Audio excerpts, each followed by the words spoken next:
guys, it's Amy at Zoe back, and I'm going to do my weekly reading update for April, what is it, the 11th? I think, 2021. Was it Sunday? Yeah, Sunday's just too far removed from Friday to remember the date, and then I have to remember what Monday is. Anyway, I do that every week. Hey, so this week was a long work week. I still didn't work like a lot of overtime or anything, but it was busy days, and I was always like forced to leave before I was really ready to, and it was just annoying. Anyway, but really it was just the days went by pretty fast at work, but they were busy. I mean, I still was tired and didn't do as much reading as I was hoping to this week, but I was really just kind of out of it in a lot of ways. So anyway, I did finish a few things, so I'm going to talk about that. My parents did come this Saturday. I don't know if I'd mentioned that last week. Of course, they had their shots, and they're over the 2-week thing. So my mom was like, "I'm coming," and my brother and I were like, "Okay, but you know, we haven't had our shots and stuff." Anyway, so we saw them yesterday, so that was really nice. It was the first time we'd physically seen them since like October. So that was nice. And so they were just here for lunch and for a few hours afterwards. And stuff. So that was it. So that was kind of, I spent the morning cleaning because I always wait until the last minute before they showed up, and of course between my brothers and my place, they always come to my place. That kind of explains a lot right there. Anyway, so I cleaned. So I didn't get as much reading done yesterday as I was hoping because they were here, and then of course I cleaned in the morning. So So I am actually putting this up a little later than I normally do because I wanted to finish the last book that I had. I was almost near the end, but last night I just could not read the last 40 pages. I was like, I gotta go to bed and I'll read in the morning. So anyway, so I'm going to talk about the books that I read, the ones that I'm in the middle of, and then what I think I'm going to read in the next week. So the first book I finished on Tuesday. It took me till Tuesday to read The Sinister Mystery of the Mesmerizing Girl by Theodora Goss. This is book 3 in the Athena Club series, and I am so glad I read this and finished this series. It was so much fun.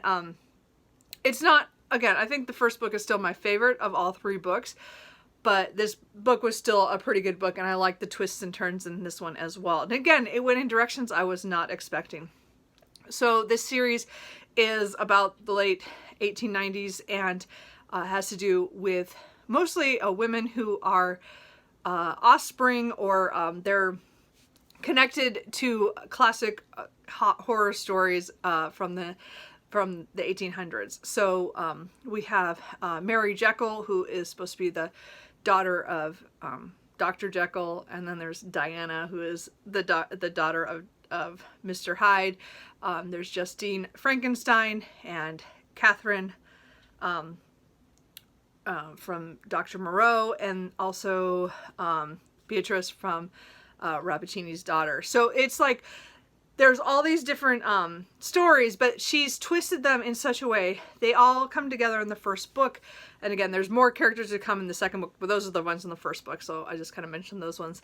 And then it's kind of their adventures on finding out how they came to be, because all of them have really tragic pasts of things that happened to them from what their fathers did to them scientifically and stuff. So it was just like, it was like a fun, so these are romps pretty much for me.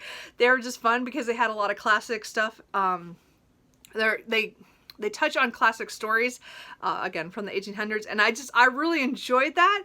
And again, some of them there's some of them I need to reread, so I still need to read The Island of Dr. Moreau because it's been decades since I read that, and I did get a copy of that. I haven't reread that one yet. But like, I had just read Dr. Jekyll, Mr. Hyde back in Victober, and again, I read Frankenstein many years ago, but that's another one I need to reread. There's Sherlock Holmes and Watson play, you know, they were consulted in the first book, and they're connected, and it's just, anyway. So by the third book, I can't really say much because I don't want to give away, except that the book that I read next is connected to this book. So anyway, so I just love the fact that she brought in these books, and some, again, most of them I'd read, and other ones I had to finish, which I'll show you in a minute. But I really liked the end of this series. I really liked it. It was not, again, it's not a perfect series, but it was just fun. Like, I had a lot of fun with this book. I still think the second book was a little too long, even though a lot of good stuff happened in it. But this book was much more concise down to what kind of the first book was like, and I did like that. So, again, didn't know where I was going half the time, but I enjoyed it. So, again, I would recommend this if you like kind of mysteries, but with a little fantastical element of, you know, all these gothic creature, you know, people from those. And then if you know a lot of classic literature, I think it helps. I don't think you have to do it. Again, like I did, like one of them, I knew about a book that this dealt with, that I'm like, I have that book on my shelf, and I'll talk about that in a second. But it's like one of those things, like I never read Rappaccini's Daughter, so I read that by Nathaniel Hawthorne. So I read that while I was in the middle of the first book, The Strange Case of the Alchemist's Daughter. So anyway, I really enjoyed this series, and I'm glad I finished it. Yay for me for finishing a series. Yay! Doesn't happen very often. But I did enjoy that, and definitely if you think that sounds fun, that should be good. I'm probably not explaining that super well. But in that last book, they do bring up some characters. As I said, they'll bring up other books and characters from other things, but then she twists it. Theodora Goss twists things pretty well, that it's not the same.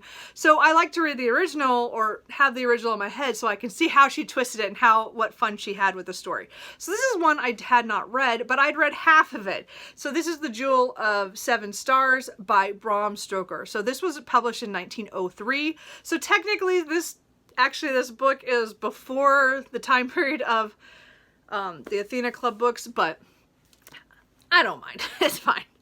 I had read half of this in high school. I bought this copy. It's from 1972. I bought it for $1.50 at my used bookstore, and I read half of it, and I don't remember. It was in high school, so I don't remember why I set it down. I'd read Dracula right before this, and then I wanted to read more stuff by him because I wanted to read other books because I liked Dracula at the time, which is another one I need to reread. But this one was always, I kept this on my shelf all these years. So I've had this since high school. This book has traveled with me, has been in my classics section the whole time, and I never got rid of it because I always assumed I'd get back to it. Well, this week was the week I got back to it. I got done with The Sinister Mystery of the Mesmerizing Girl, and I didn't want to pick up any of my other books. I was just like, I don't want to read any of these. Well, I take it back. I have a book that I'm almost positively going to DNF, but we'll talk about that in a second. So after I read that for a day or so, and I'm like, I don't want to read that anymore.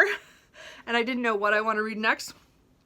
And I had pulled this off my shelf while I was reading the other book, saying, well, hopefully I'll read this. If I don't read it now, I can read it in May, because Katie at Books and Things is doing 1900 to 1950? I don't remember the time period. Sorry, I'll have it listed down below. But that during May. And I thought, oh, well, this is 1903. I can totally read this then. So anyway. But no, I couldn't wait. I decided, I was sitting there going, I don't want to read any of these books. And I go, what book is calling to me? And this book was calling me. So I read this. So this, again, is like a gothic horror from 1903. But what we're doing is we're following a solicitor named Malcolm Ross, who gets a call in the middle of the night to come to see this woman who he had met just recently and had offered kind of his services because he was attracted to her. That if she ever needs help, call him. So she calls him in the middle of the night because her father has fallen strangely ill. And her father is an Egyptologist and a collector. And he has been wounded and he's unconscious, but nobody knows why. And Ross is there, as well as a doctor, Dr. Winchester. And then the cops are called in because they think he was attacked. So again, it was very much of I was a very gothic novel to me. It was very that kind of setup where we're in Malcolm's head, and it's him telling the story of, and how he's got pulled into this thing where it's kind of like mystical in some ways. We're not sure why the father has been is unconscious and how he got hurt, because he's hurt by these long scratches on his arm. And And so he's bleeding profusely when they find him. And then he's like attracted to the daughter. He doesn't know very well, and then he kind of gets taken, because he's a lawyer. A lot of them, like the cop and the detective, you know, he and also the doctor kind of confide in him on certain things because they want someone with a level head, and I guess they figure the lawyer. So he knows most of the whole story. So again, and it has to do with a 5,000-year-old mummy. Anyway, so this was really good. So if you've read The Sinister Mystery of The Mesmerizing Girl, then you met characters that are in here. And again, I like the way Theodora Goss had twisted what was in here and put it in her book, because that's why I knew I had to read this, because I read half that book and that's not how it goes. So I had to reread so I reread the whole thing. Yeah, this book is like falling apart. Someone cracked the spine like all the way. Like I don't do that to my books, but somebody else did that, and the book is like barely together, but I made it through. So I did not love this. I think it was just an interesting ride, and after reading the other book, it made it kind of more interesting that I wanted to read it. But I still think it was not a bad book. It's definitely of the gothic horror genre. It's written in the way from, you know, again, this was written in the early 1900s, but, you know, 1903, but I don't know, it feels older on the way it was written. But that's just me. I had some issues with the way the formatting was, just because me being a writer, it just bothers me when somebody will talk, and then there'll be a line afterwards of somebody else's actions, and then they talk in a different, like, it was like the paragraphs were really strangely constructed. I mean, I got into it, but it's just annoying. I was annoyed. And I don't remember that in Dracula, because that was written in letter form. So I'll have to go back and look to see if he did it in that book as well, but it was annoying. Anyway, I have the original ending in this book. This book says it's abridged. I don't know what they took out of it, but I don't care. I don't want it any longer. I usually really hate abridged novels, but this is the one I had and I just read it. So I don't know what the difference was. This has the original 1903 ending. I guess in 1912, a little bit before his death, he revised it because so many people didn't like the ending to this one and thought it was just horrible. Well, I can see why. I got to the end and I'm like, what? I did not like the ending, except that I don't think I would have liked the other ending. The other ending is supposed to be a much more positive note. This was a I don't know, a more gothic ending to me, and it made sense. It doesn't mean I liked it or that I was not questioning things, but anyway, I'm gonna try to find the other ending and read it, so maybe next week I can remember to say something if I do find it. But anyway, I thought this was an interesting book. Again, I've been carrying this around for nearly 30 years on my shelves. I finally finished it. It was a weird little story. Like, I don't know. Things that you pick up and that you pick up because of other books that you read. So let's talk about the book that I DNF'd. Okay. I think I'm going to DNF it. I knew this book really wasn't going to be for me. And maybe I can push through when I hear when the live show is, but I picked up the book for the Bitter Single Ladies Read Romance for April. We're in April, right? Yeah. So this is the Half Stitch Amish Quilting Club by Wanda E. Brunstetter. I got, what did I get? 96 pages in. How many chapters? 10 chapters in. This is not for me. So, okay. So there's a lot of things going. What I like about it, let's talk about, is again, this is talking about an older woman who is widowed and she's Amish, and so she's trying to find ways to make money because she doesn't want her kids. So she has a lot of kids who have a lot of kids, so she doesn't want them to be helping her financially as much as they are after her husband has passed. So she decides to give quilting lessons to kind of make some money. And she has this lovely room that her husband built for her, and she's really into quilting and it makes her happy. So she wants to bring that joy to other people. So it's a great concept. All the people who come to this first class, they're all very different. They all have their own traumas and stuff. And so again, that's my problem is this is contemporary. And so the good thing about it is it's very diverse. Like there's so many different characters, and some of them I like better than others. I think you're supposed to at first. I mean, I kind of want to see how one of the characters, if he turns around, because he was annoying as hell. Annoying. Stuart. Anyway, so, but and also his wife, anyway. Point is that I was getting farther in this, and I was just rolling my eyes more and more. And it really had to do, the issues I had with this was not because it's, it has a religious tone to it, because it's talking about Amish, and their values and things like that. But it also talks about the people who are not, the rest of the people who go are not, and they have their own, dealings with religion or not, like those kind of things. And then they all have certain things in their past, or what they're looking for to this quilting, to learn the quilting. I don't know. It's just, and, I don't know how to explain this, but anyway, let's just put it this way. It's not going well for me. So I read the almost 100 pages, and I was like, I can't pick this up again. So we will see. I might try to read part of it when I find out when the live show is. I'm not sure when it is. I can't remember if it's next week or the week after. I don't remember when it was. But I'm just like, no. I don't know. And again, it was one of those ones where it wasn't at my library, so I bought it on a whim that day. They told us about it in the last live show in March. And I mean, again, it was $7, so I gave it a shot. But it was a wasted $7. I'm probably going to DNF that.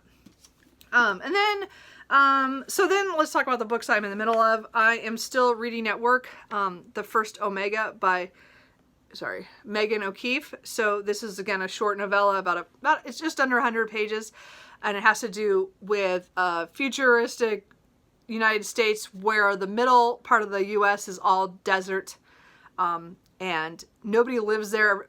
Well, the major populations are now only on the coast, and we meet Kylie, who is called the Burner, who goes after pirates who attack the train line, or it's trucks on kind of these rails. So if they attack and they're pirates or something to steal the stuff, she goes after them and gets the cargo back to send to her employer's pack at. So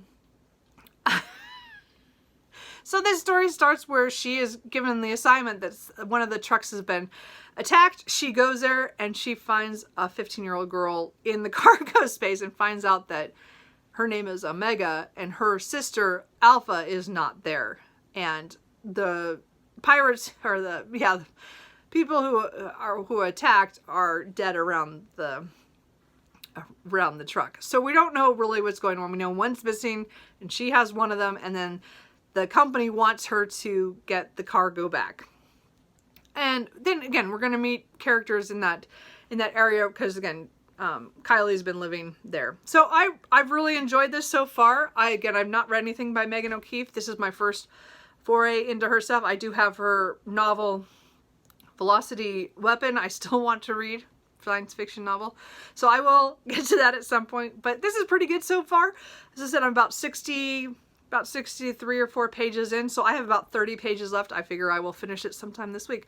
And again, I'm reading this on my new Kindle, so that at work on my lunch break. So it takes me a while, but I'm really enjoying it. It's not post-apocalyptic settings are not like my jam. Like things I pick up that often. So it's kind of different. So I'm hoping to finish that up here in the next couple days, because I only read it at lunchtime, or on my breaks at work. And then I am still reading Dr. Thorne by Anthony Trollope. This is going to be a while, and I have not really picked it up this week. This week just didn't. I didn't pick it up. I was supposed to be reading a chapter a day. I didn't really do that. So this is book 3 in the Chronicles of Barsetshire series by Anthony Trollope. This one was published in 1858. So this is supposed to be one of everybody's favorites. So far, I mean, I'm not very far. And I'm like, oh no, this is not going well for me. But I think it's just because I haven't sat down and really read it in a week. And so I'm hoping this week to get back into the habit of reading a chapter a day, or maybe one day 2 chapters, and try to catch up. I'm a little behind now. I'm supposed to be through chapter 12 by the 15th. So I'm a little behind. So because I'm only chapter 3, end of chapter 3. So hoping to get to that. Oh, darn it. I forgot to check. I am listening on audio to Turn Right at Machu Picchu, Rediscovering the Lost City One Step at a Time by Mark Adams. Darn it, I forgot to do that. So, sorry, I'll have it listed down below. But I'm listening to this on audio. I bought it a while ago, so I got the library copy just to look at it, because there are some pictures in the middle. So this is a man who married a Peruvian, and so they go and visit Peru all the time, like every year. And he gets it in his head to take the old Peruvian trail to and go to look at Machu Picchu. So, and he works for like travel. I think it was like a travel magazine, but like somehow a lot about travel and stuff like that. But he's never gone there or done that. He only goes to Peru to see his family, his relatives.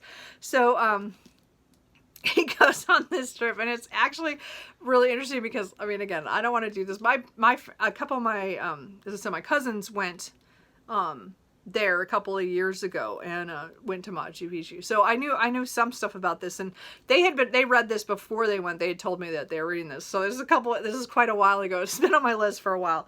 So it's just an interesting nonfiction. I think my dad said he's read it too. So anyway, so that's why I thought, oh, I'll read that and get through that. And then I did start Island Home by Tim Winton, landscape memoir. So this is the Book Naturalists book for April, for Aussie April as well. So I've only read like 10 pages. I just started it one night. I think it was when I was trying to decide what book I wanted to read next, and I was not picking up anything for too long. So I'm hoping this week that this will be my book that I read a little bit more of at night. It's his telling, I think, about, his life in Australia, and I think he's moved around quite a bit. So I'm not sure. I think it's just finding his love of Australia. I'm not sure. We'll find out. So then, those are all the books that I'm in the middle of. So I have plenty of things to read, but I am adding something today. I'm starting a buddy read with Tia at All the Books, and we are reading Magic Bites by Alona Andrews. This is book 1 in the Kate Daniel series. So I read this book probably right around the time it came out, or within a year of it. So I'm going to guess around 2007 or 8. I think that's when I say it came out. Yeah, 2007 it came out. So I just haven't looked at my notebook to see exactly what year I read it. I read it really close to when it first came out. And I don't remember anything except for like 2 scenes. So I'm really interested to try to read this. A lot of people talk about it. It's their favorite urban fantasy series. And again, I love urban fantasy. I have many series that I just adore. And I don't know why this one, I only read the first book and never continued. Now, I have heard that a lot of times they say to start at the second book or even the third book, and then it gets better by there. But I'm very much a stickler for starting from the beginning. So we are going to read this week and read, I think it's 2 chapters a day. I think that's what we came up with. Yeah. So it's about 50 pages a day. So we should be done on Friday, I think is what it is.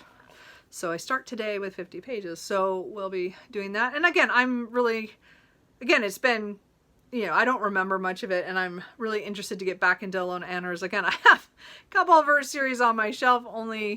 Hidden Legacies, I've tried. I have to get back to that second book. I keep reading the first book.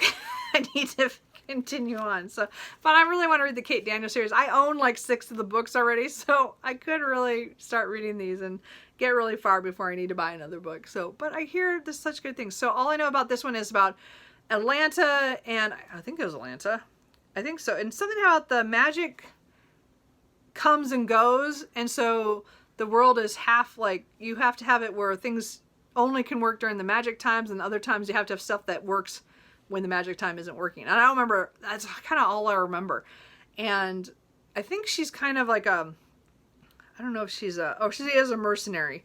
So, and I remember something happens in the beginning that she then has to talk to one of the lead shifters of Atlanta, and I think that's Curran, but I'm not positive. I can't remember anymore past that. So anyway, I'm really looking forward to that, and that's the only thing I'm going to start. I think I want to get through these other ones that I've already started and hopefully finish some things. And then I'll probably pick a new ebook after I finish the first Omega, but I have no idea what I'm going to pick. I might make another novella, or I might pick a novel. I don't know. We'll see. I have a lot of ebooks. Not a problem. So anyway, that's kind of it. What have you guys been reading? Have you guys read any of these books? Are you, things you think I should really push through and read? Has anybody else read that Half-Stitch Amish Quilting Club? And what did you guys think? I don't know. Anyway, and, oh, sorry. I knew there's one thing I forgot. I always forget this. Why? I don't know.